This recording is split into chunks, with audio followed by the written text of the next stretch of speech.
All right, it is 11 o'clock, so I'm going to go ahead and get started. We are recording this, so I will make it available afterwards. So I want to just sort of go over some housekeeping items here for real quickly. There we go. If you can't hear me speaking, please check your audio settings or enter a comment in the chat box. It could be on my end. It's happened to me before, but it looks like everything is working as it should. If you have any questions during today's presentation, just enter them in the Q&A section. I'll grab those at the end. We have pretty good internet connection here at MIRS, but sometimes we do get a brief pause. If that does happen and I disappear or I look frozen, stay on the line. I will be back shortly.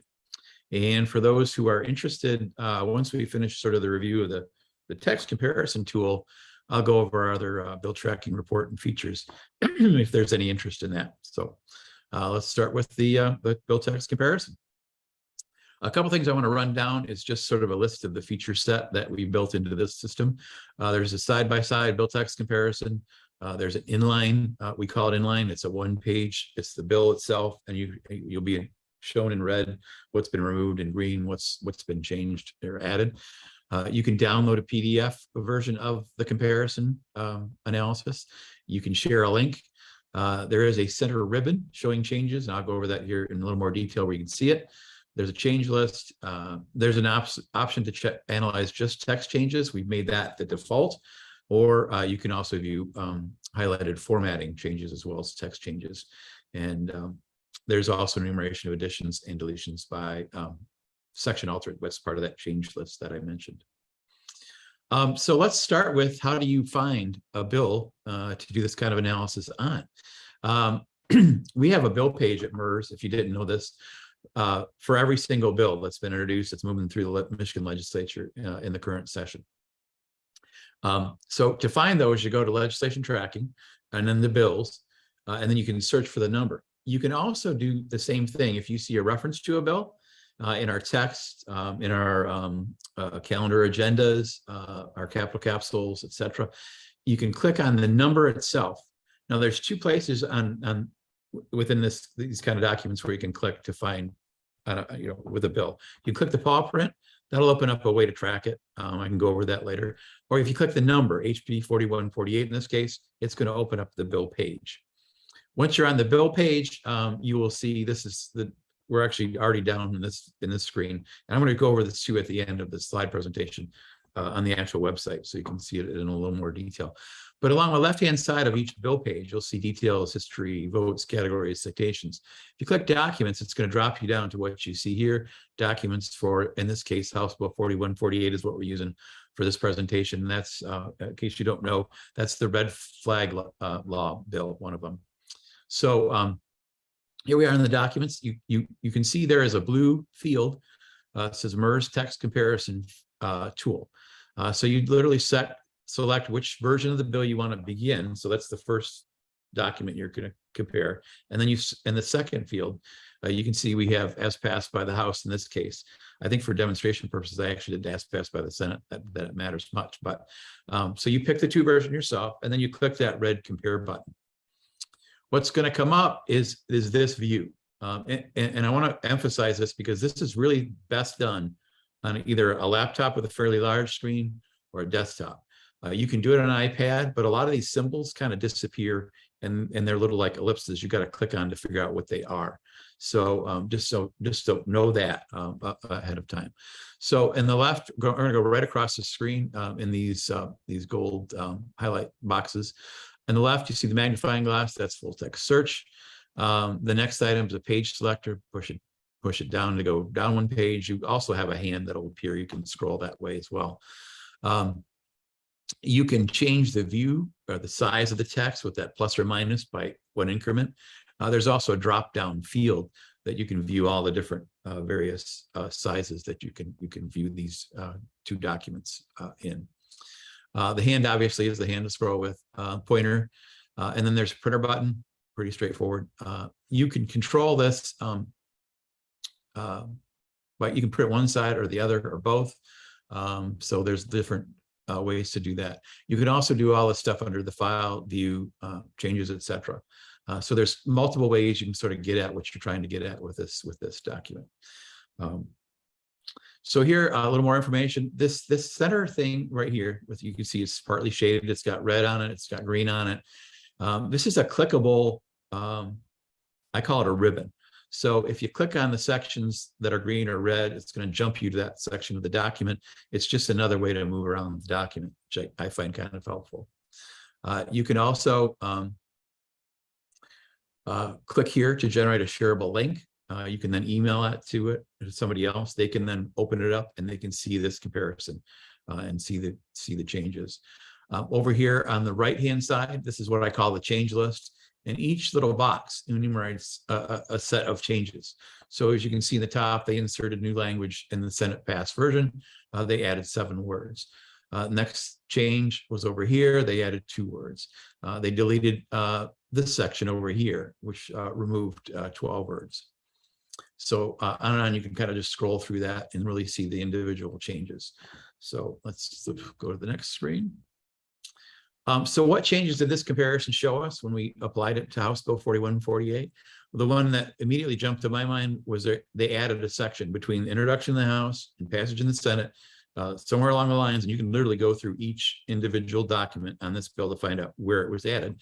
They added a new first offense violation right in the early section of the bill. The second major change that they made, or that is highlighted by this comparison tool, is that they added a final provision that created a new penalty for anybody who knowingly provided a firearm to an individual restrained under an extreme risk protection order. Those protection orders that 4148 created.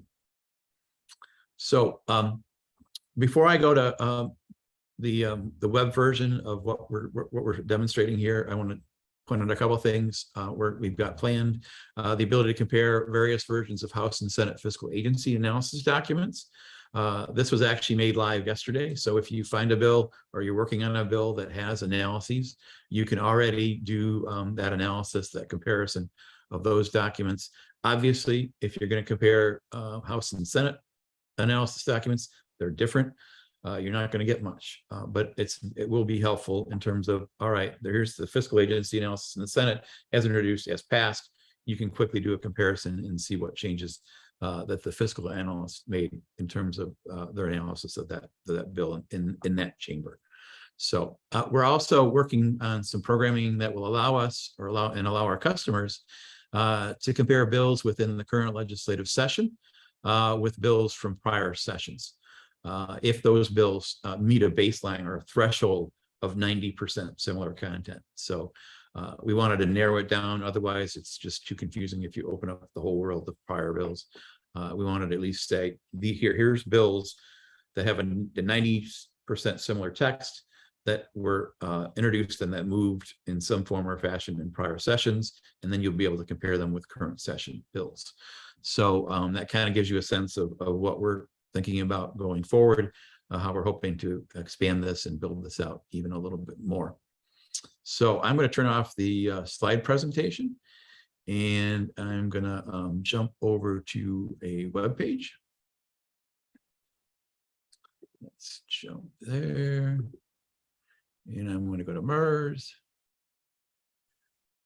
All right, get this out of the way. So let's go to legislation and tracking again. To find the bill page, you can search. As I mentioned, you can find that same reference. When we write about a bill, you'll see that these same links. And let me show you, if you press on the paw print, again, these are my tracks of bills, groups of bills I'm tracking. This option is available to every one of our MIRS subscribers. You can create a new track on the fly. I'll go into that a little bit more when I finish this side of the presentation.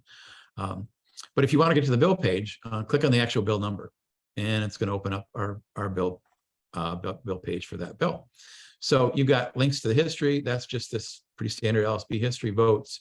We enter all the roll call votes. You can view those on the bill categories. This is all the categories that apply to the bill. You can also track and get alerts based on category. So I can show you that in a little bit more detail. But documents, this is the area you want. You're going to grab the House introduced bill. Let's do as passed by the Senate. I'm going to hit compare. And it's going to quickly do the comparison. This is what you're going to see in real time. And this is what we've got. This is that first section change I mentioned. It established a first offense. If you scroll down, you can see this is the second major change that the analysis really points out pretty quickly, and that's adding a penalty to anyone who provides a firearm to someone covered by one of these extreme risk protection orders. Again, if you want to download it, just hit this button and it'll download. You can view different changes. I also wanted to demonstrate this is the default over here, change views only. It's just showing you the content changes, actual wording changes. You can also view content and formatting styles. It's just going to highlight a few more things that are different between the two versions and the two documents. So that is that. If you want to hit print, you can hit print. You can also do all that over here, print. This will give you left side, right side, side-by-side view. That's all of it all together, or single document view. Let's go to single document view, see what it does. And my print screen's not coming up. All right, well, let's just go to single view anyways, and I can show you what a single document view looks like. This is the, there's my printer caught up with us. This is the single page comparison. You can see everything is highlighted in green that's been added. The Senate gave it a substitute. This is that first section underlined in green and green highlighting. This is the second section. And it's got everything together. All the red text has been removed, etc. A quick way to print it and see the changes as well. And it still has the side ribbon here as well. So that is our bill text comparison. Pretty straightforward. Before I go on to demonstrate some tracking items on our website, are there any questions? I don't see any in the chat. Awesome. I'm going to assume everything is good and hunky-dory. So I'm going to start demonstrating some of our other alerts that we also have that you may not be familiar with. So as I mentioned with MIRS, you can track bills. You can create lists of bills, and then you can manipulate them and do different things. And there's a lot of functionality we built into the new website that sort of help you build out a monitoring system, if you will. So let's go to track management to start with. So these are my build groups. So as I'm reading or going through an article, or you see something on an agenda, calendar, an item, a committee calendar, you can track it. This is one track I've got. It's got one bill in it. Let's go back to bill tracking. Let's look at this one. Weapons and firearms. So you can add notes in here. You can add positions. You can attach a file, use it sort of like a filing cabinet. Let's say you did analysis on a document, or on a bill, excuse me. Let's say maybe you sent off a letter. You want to keep it with all your tracking stuff. You can see in the light gray here, it's got the most current status of the bill. So this is your tracking list. And we've built out a number of tools to sort of help you know what you should track, right? We have an MCL citation alert system. As you can see, I set up an alert for the Michigan Personal Income Tax Act. So this is a section of code that contains the Personal Income Tax Act, and these are the type of alerts I get. I can get an email and I can get a text. If you want to find the section of code, just click here. It'll take you to the LSB MCL chapter index. You can then find the sections of the law you're interested in. I'll write them down, and then come here under legislation tracking, track management, MCL tracking, add a new citation, enter the section following these examples right here. And then comments, I need to relabel this. Comments is actually the name of the alert that appears over here in this window back here. And then pick which kind of alerts you want to get. You want to get an email to you? Do you want to get a text message? If you are not set up for text message alerts, that is a complimentary part of our service we provide to everyone. You can set that up simply by going up here to your name, to settings, and then you'll see a phone number for text messages field. This will do two things. It will send to you our breaking news alert, midday updates, a little message to your phone, something's available, something broke. But it will also give you that option under legislation tracking, track management, let's go back, to receive those alerts that I mentioned via text message. So we also have keywords alerts that you can use in MIRS as a MIRS subscriber. What does this do? Basically, you can add in here a keyword or a key phrase, Maybe it's your organization. Maybe it's the word infrastructure. I don't know. And then you can apply it to all the text in all the bills that are introduced in the Michigan legislature. You can apply it to our breaking news alerts, to our capital capsule articles that Kyle and all our reporters put together and publish every night, to every press release we receive. So that could be a press release from the Michigan Republican Party, the Michigan Democratic Party, the governor, the attorney general, you name it. We get a lot of them. So you will get a keyword match alert off a press release if you've got that selected. Statewide headlines, that's a full text alert for the stories that we highlight every morning for our subscribers. It's not an exhaustive list, those headlines, but it's a good reading start, and it might help catch you or alert you to an article that you did not otherwise know was there. And then bill analysis documents. So you can pick one of those, you can pick all of those. And that's our alerts, keyword alerts section. It's very similar for categories. We added all of the LSB categories into our system when we built this new website. We've also added to this some other ones that are a little more news related, for example, line 5. So it's LSB bill categories plus a few news categories that will help us to sort of categorize articles, press releases, etc., to fall within these categories. So again, you can pick the database you want to apply it to. You can pick how you get the alert, and you hit save, and you will start receiving those alerts. You can also now, we're still kind of beta testing this. It is working. We're still testing it to make sure it's as comprehensive as it should be, but you can actually start getting alerts on lawmakers. We're tagging press releases with lawmaker names. When they're referenced in articles, it triggers the system. You can get alerts that way. So know that that's kind of still beta method a little bit. So just be aware of that. And then committees, you can pick a committee simply by using this drop down. And then when they post a meeting or change an agenda or cancel a meeting, you'll get an email update. The next item I want to demonstrate is our tracking report system. If you start tracking something in MIRS or you have an alert set up, you'll get what we call our daily summary report. This is the daily summary report for me for today. What we do is we upload the session items expected to be taken up that we're informed of by the House Majority Floor Leader and the Senate Majority Floor Leader.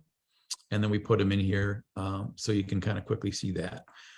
You will also, if you're tracking a bill and you want to get an alert, this will also tell you whether one of your bills has been scheduled for action that day. Below that, you can see these are all the alerts that I have on my keywords. I have Whitmer in there because I'm constantly wanting to test the system, trying to break it, make sure it's working. I get a lot of hits. If you want to see your phone explode, create a text alert for Whitmer, apply it to everything, and then watch your phone just explode. Anyways, so this is my daily report. If you haven't checked in here, maybe you were off last week, you want to see what matches you had, you can jump back to each day's daily summary report, and it will show you the matches. Just be advised that at the top of those daily summary reports, it's a little confusing. It's still showing the most current upcoming session agenda for the House and Senate. So if you jump back to Wednesdays, for example, Wednesday the 3rd, see it's still got, oh, he did change that. Oh, good. Nope, that's right. It's still got the same agenda for today. But the matches, if you scroll down a little further, these are all the newly introduced bills that day. These are all the matches for that day. So again, if you're out for a week, this is really a great tool to sort of get caught up on matches and really build out your system a little bit more. Let's go to tracking reports. We can also build a recurring report based on your bill lists. Let's open up firearms. So I'm going to run the report right now. This runs Thursday at 5 p.m. So it's literally taking, there's 21 bills in this bill group. It's going to show me all the status changes for the week. It can show me, you can set it all sorts of different ways. Let's just sort of create a new one. Let's just a little better demonstration. So to start this, let's do a Tuesday. We'll make this a Tuesday report, firearms. I'm not going to add a logo, but you can. I want to pick this group, right? Weapons, firearms. I want to include my notes, positions, documents, and track names. If you don't do track names, you're just going to get a list of bills. And then I'm picking the filter. This is literally the filter, what this report is going to show you, right? This, excuse me, this is actually the frequency. Sorry about that. I jumped ahead of myself. So I want to do weekly. I want to do Tuesday. I want to set the time for 5 p.m. And then this is the filter I started telling you about where I got ahead of myself. So if you pick bills with activity within the last 24 hours, it's going to look at those 21 bills, and it's only going to show you bills that have had a status change. Now, something you should be advised about with this system, status changes mean something has happened in the legislature system related to that bill. It may not be anything. It may be the bill passed. It may be it came out of committee, which is important. It could be there's a new printed version available, or there did a minor ministerial change that changes that status line. But either way, the system is going to show you what it is. Bills within activity within the last 7 days. Again, only bills on that 21 bill list that have had a status change within the last 7 days. If you pick all activity, it's going to show you all 21 of those bills, and it's going to show you the most current status, almost like what when I opened up that view earlier. Also with these reports, once you have them created and set up, if you have a colleague, you want to put their name in here and their email and hit save, you can have them receive an emailed copy of that report as well as it going to your inbox. So that's pretty much our reports. Oh, I forgot to tell you about recurring alert reports. This is a relatively new one. You can see I've got committee alerts page. I've got a Friday report. I'm going to run this one right now. It's set up very similar. I picked for 7 days. It's showing me I've had 91 keyword alerts in the past 7 days. That's that Whitmer thing I mentioned earlier. I've had 3 MCL matches to my MCL alerts. I've had 34 matches on categories. I've got some pretty big ones like education in there, et cetera. And I've had 3 alerts on my legislator tracking. So that is kind of our system. And let's go back to recurring reports, add a new one. And you're going to see it's exactly the same. The only difference is you're picking the type of alert you want. Do you want them all? Do you just want one? Again, when do you want the report to come? And then what's the filter? And you can also generate an option to email those reports as well to somebody else. So with that, I'm going to open it up to, I got a couple questions. I would love to be able to export my bill tracking report to Excel. Any idea how to do that? I don't, but that's a really good idea. And I will ask our programmer to take a look at that and see if there is a way that we can make that as an option. It used to be an option on the old web page, but some of the functionality that we had on the old web page, we're still slowly restoring with this new one. I know it's been a year, but there was a lot of tools that along the way, some we refined, some we dropped. So we're kind of still going. Yep. All right. And I think we've got you covered on the second one, Diane. So with that, that is pretty much the presentation. If you have any questions, other questions, hit that Q&A while we're on the line or the chat. I'll double check that. I'm recording this. Hopefully it's going to work. So I will make this available. We will put it up on our MIRS YouTube page. I will probably also embed it within the newsletter tonight. So you can watch it, and others who had planned to attend can watch it. I know there's a lot going on in the Capitol, so we didn't get as many people as signed up attending. So hopefully they'll be able to watch it. With that, I'm going to bring this to a close, and I thank you for your attention. And if you've got any questions, feel free to email me. My email address is johnr@mirsnews.com or simply john@mirs.news. That works as well. The other thing I want to mention too before I get off the line, if you ever have a question for us, we do have this new chat feature. You are welcome to submit a chat. We try to have it up all the time. Every once in a while, for a monitoring session or something's going on, it will just be recorded. I get an email when somebody submits a chat. All of everybody on our admin team, there's 3 of us, get an email as well. So you should get a response.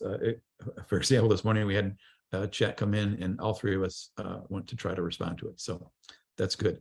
But just remember, that's a chat. That chat option is something that you can use. So with that, I'm going to bring this to a close. I thank you for your attendance, and I hope you have a great Thursday and a great weekend. Bye-bye.